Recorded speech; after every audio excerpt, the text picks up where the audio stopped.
શિક્ષક સંઘના કાર્યક્રમમાં શિક્ષણ નીતિઓને લઈને કૃષિમંત્રીએ મહત્વનું નિવેદન આપ્યું.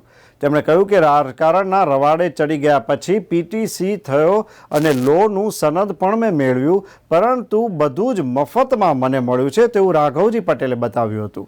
તેમણે જણાવ્યું કે નેતા બની ગયો એટલે કોઈ હાજરીનું ન પૂછે, પરીક્ષાનું કોઈ ન કહે. આ ઉપરાંત શિક્ષકોને સંબોધતા સમયે કહ્યું કે અને આવું તો ચાલે છે, તમે પણ તે જાણો છો. શિક્ષણ જગતમાં હાજર ન રહેવું, પરીક્ષામાં પણ જઈએ ન જઈએ કોઈ પૂછવાવાળું નથી. ખુદનું દ્રષ્ટાંત આપતા તેમણે આ ખુલાસો કર્યો હતો.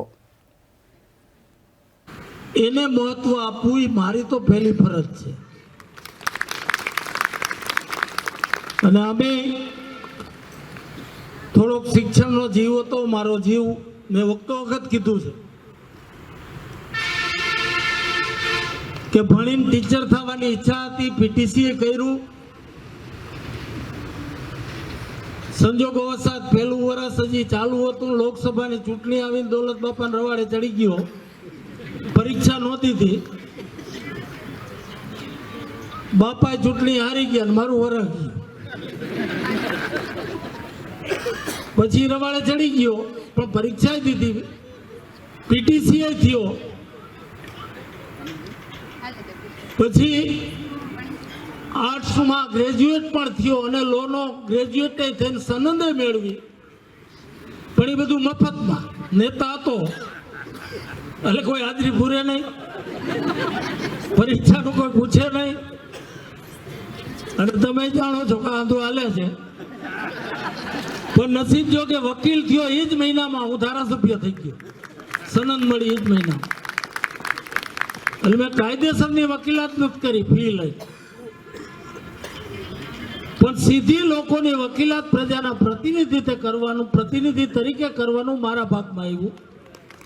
પણ મારા મનમાં જે રંગ હતો, શિક્ષણ પ્રત્યેની જે ભાવના હતી,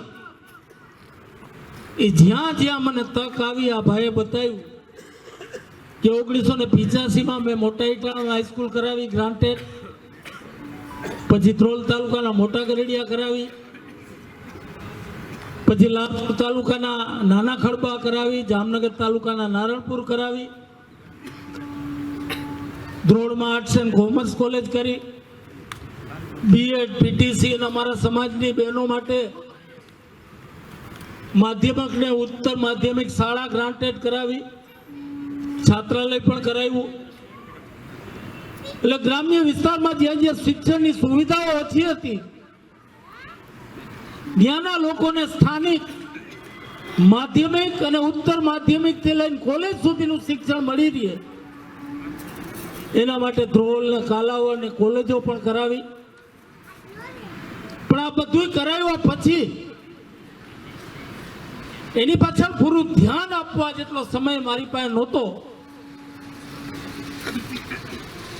એટલે હું શિક્ષણ કાર્ય માટે પૂરું ધ્યાન નથી આપી શક્યો. એનો મને આજે રંજ છે.